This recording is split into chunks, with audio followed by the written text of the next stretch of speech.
Lately I've been noticing how easy it is to shut myself down when it comes to talking to girls, cute girls out in the real world.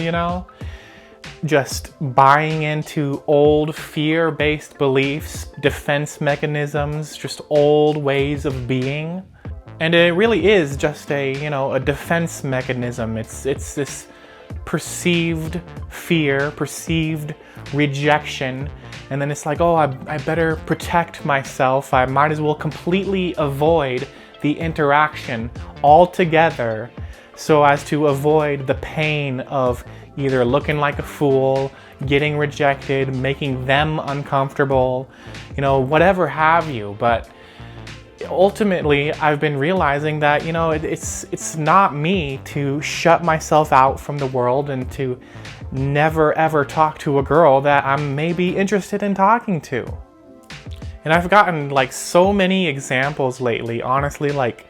There's been moments where I'm at the gym and it seems fairly obvious that a girl is looking my way or what have you.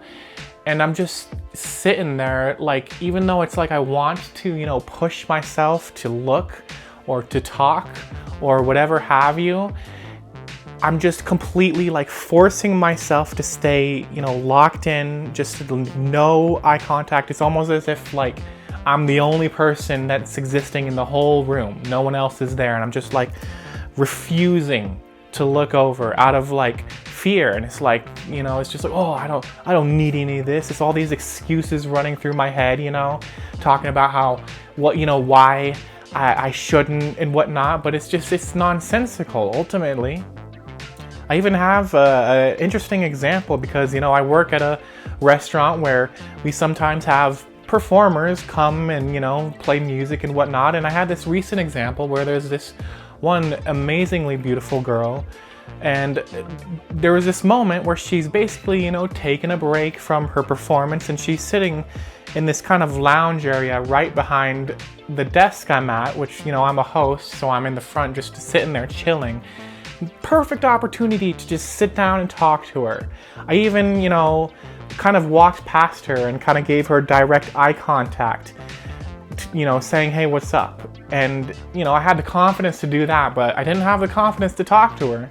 But I had such a perfect opportunity, and I literally sat there and I'm just sitting there using an avoidant technique of just kind of being on my phone as I'm at the host desk, instead of just letting go of the fear, which is illusory, by the way. But instead of just being in the moment, because the thing is what I really, really realized in that moment is that it's a lot from a past of being sort of in a Jehovah's Witness cult where I had to, perform and be good enough in order to earn their version of God's love and my parents' acceptance. I have to be doing this and I have to be doing that. And there's so much times where it's I couldn't really just be myself because my fullest self back then was, I don't know, for whatever reason, not good enough for what they thought, God tolerates or whatever have you.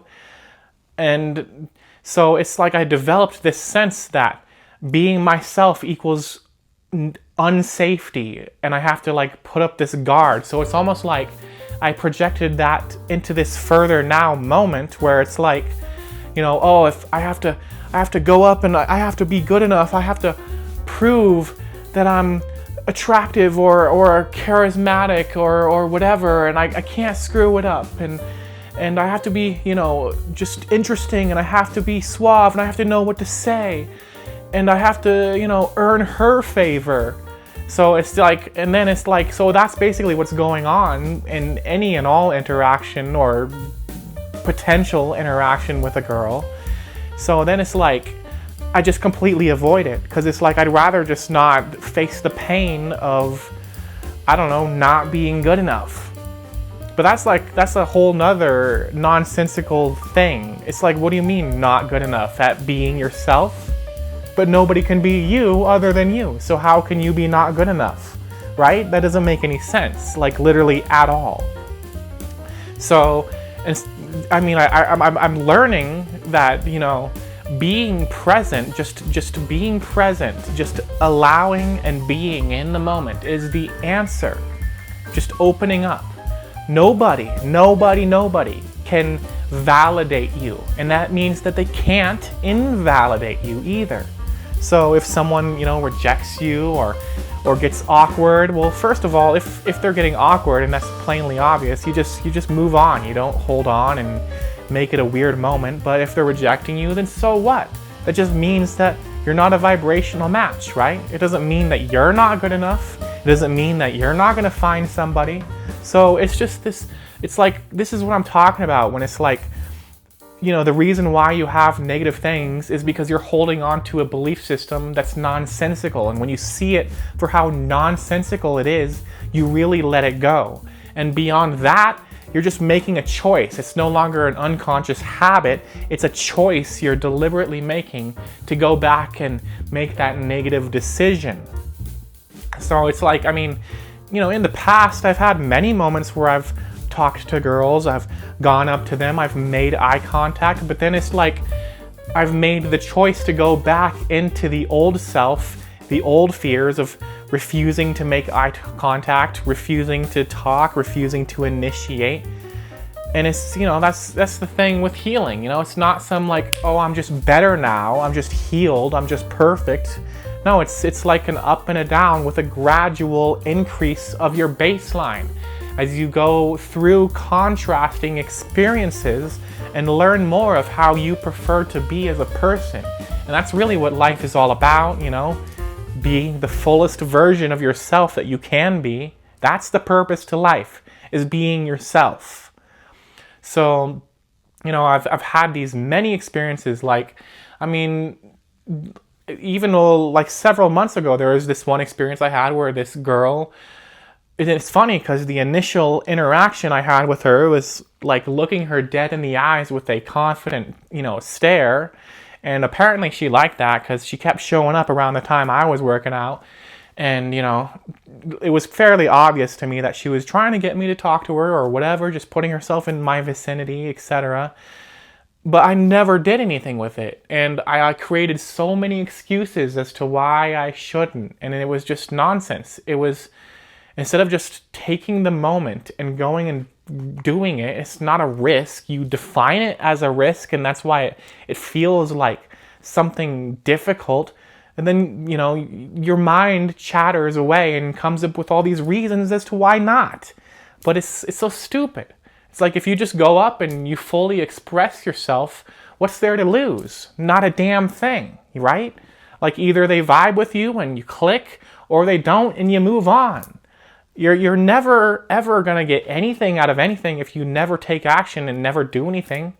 And you know, that's really what I've been learning. And it's funny because like there was this moment when it was really the last time I think I ever saw her actually, but I basically didn't, you know, talk to her.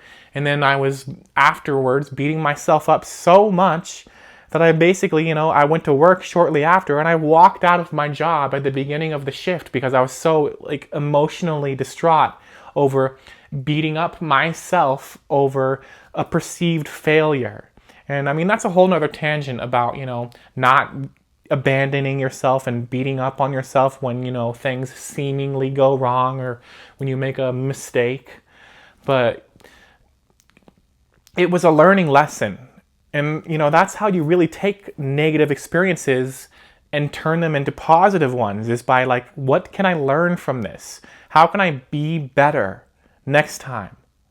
You know, so I have had so many of these experiences lately, and it's interesting because, you know, it's all about baby steps, I think, in the process of healing. I mean, you can go all in if you want to. That's entirely possible, but baby steps are completely fine too. And so I had this one moment, this simple little small moment where it was a few days ago and I'm on this, you know, bus where basically it's like a free bus in this open mall, and the seats are kind of horizontal, like against the walls of the bus, you know?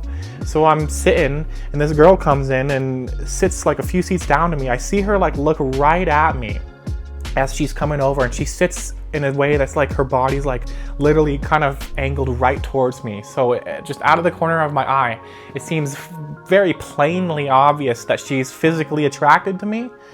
And, you know, it's like, here we go. Here is this moment again. I can sit here and shut myself down out of fear, out of unworthiness, out of all these nonsensical things about how I define myself. And, you know, I was about to, there was a split second where I was just going to just keep focusing on my game. You know, I'm playing on my phone. And, you know, she's looking up at me a few times, you know, I can see out of the corner of my eye. So I just had this simple inclination. It wasn't something crazy, but I just decided to look.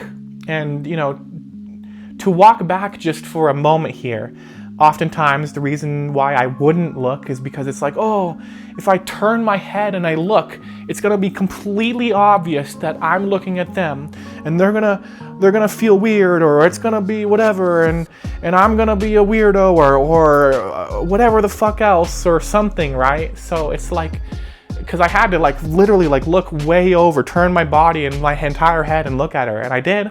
And guess what happened? It was easy. It was like she looked at me. She actually like darted her eyes away kind of nervously right away, but I just looked her dead in the eyes, just confidently as heck, just like right there, just looking right into her eyes. And she was really beautiful, not gonna lie. But and that's the victory moment, really. It's just like, even though I've done that before many times in the past, it's like, you know, working that muscle like a rep, you know, at the gym, you know, just getting used to opening up and quote unquote vulnerability, right? Even though it's not really that, because, you know, nobody can define your value except for you. But it was a beautiful moment, and, you know, I could have taken it farther. I could have gone over and talked to her. I absolutely could have, but I didn't. And that's okay. And, you know, I kind of sort of felt like, oh, maybe that was a bit of a failure because I could have talked to her. But at the same time, no, it was such a win because I let myself do something that I've been holding back for several months now and choosing the opposite experience of. I chose something different, and it was a rep. It doesn't have to be, you know, I don't have to like completely, you know, like you're in the gym, right? You don't have to completely break a new PR. You know, you just work your muscles, and eventually your old PR becomes your new baseline. So that's what it was. It was just a simple thing. I couldn't sit there and arbitrarily, you know, crap on myself like, oh, I could have done this, I could have talked to her, I could have got her number, I could have done this. No, focus on the wins. Focus on what I did right. Maybe she wasn't quite right for me because maybe was a little bit nervous, and personally I'm looking for someone with a lot of fire in them, which is, you know, why I'm opening up to more of myself, which is someone who is extraordinarily confident, walking, you know, on top of the world, feeling like $1,000,000. You know, I want a girl with a short skirt and a long jacket. You know, I'm not here to settle for just a simple connection. So, I mean, it's whatever. You know, the right connection will easily happen. And so it's just really about focusing on the win. And I felt amazing afterwards. I felt like on top of the world, just literally, like I felt so good. It was like a high. It was a rush because it was such a simple thing. It sounds simple as I'm describing it, but it was a breakthrough is what it was. And that's plain and simple, you know? So it's not about crapping on yourself because you didn't do the thing, or you didn't evolve yet, or you made the mistake, you didn't make the move, whatever. It's just about going easy with yourself and recognizing that you're taking your time because you have plenty of time, and when you do make those wins, to really count on those and to really love yourself for them so that you can open up to more of it. So now that next time something like that happens, I can do that. Maybe I can smile, maybe I'll say hello, maybe I'll start a conversation.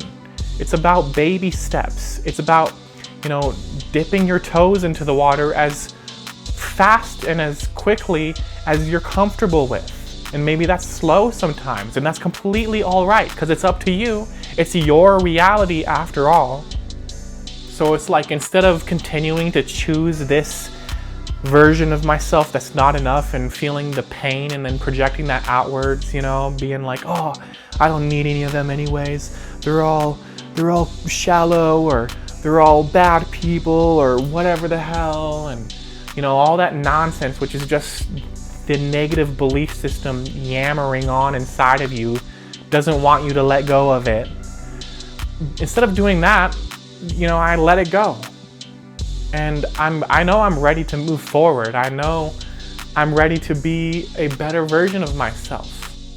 And I've been growing so much lately, it's insane, and it's like a subtle internal thing. But it feels powerful, and it feels like I'm ready to make leaps and bounds, but only when I'm ready to. Which is, you know, that's all it's ever about, really. So if you're ever in a similar position, whether it comes to, you know, interacting with people you're attracted to, or opportunities, or whatever the heck have you, just recognize that you're doing completely fine. You're right where you need to be. There's nothing more important than what's going on right now. And, you know, usually what's going on right now is you're probably triggered or dealing with a negative belief. Sit there and analyze it. Allow it to be. You know, what would I have to believe is true about myself in relation to this situation in order to feel the way I do? That's what you ask yourself. You know, you own the emotion. Like, I am feeling unworthy. And I feel unworthy because I choose to. I choose to. That's the important part. Recognizing that you're making the willing and deliberate choice to feel a negative emotion. And then you say, and I choose to because I believe. It's not a fact. It's a belief. I believe that it serves me to. So it's like, you know, maybe it's serving to protect you. And so honor that. Honor the negative belief. Be like, thank you for protecting me in the past from rejection, from, you know, others' disdain or disapproval, or their condemnation, or their judgment over you about how you're not doing good enough. Thank it for what it did. Because it's never going to really go away if you're like, this is a bad thing and I need to get it away from me. You know? It served you. It did. It served you in that regard, and it also served you by telling you and showing you so clearly a version of yourself that you don't want to be, so you can much more clearly see a version of yourself that you do want to be. It is only through the contrast that you really define who and what you are, how you wish to be, and the life you want to live. So just own up to the emotions, and that's how you really heal, is you just recognize that you're choosing it, and you believe it's coming from a belief system that you think it serves you, if you think it makes sense to do it this way. And in your own way, in your own process, over your own time, you will heal it. Maybe it'll be instantly, maybe it'll take some time. You know, you don't need it to go through a process, but some of us like going through processes. And that's completely fine. Just remember that you can never get it wrong, and you're never ever gonna get it done. And ultimately, you're never gonna be past it either. It's just about recognizing it neutrally, you know, just being like neutral. Don't abandon yourself. Just be like, okay, I'm feeling this. Kind of like a third person perspective, where you're just watching yourself as you experience the negative emotion from a neutral standpoint, where you're not judging yourself, not saying, I should be better than this, I should be more confident, I should be more manly, I should be more spiritual, I should be more at peace, I should be calmer. No. Your emotions are there for a reason. They're telling you what belief systems are running in your psyche. Honor that. And that is how you let it go. And as always, thank you for watching.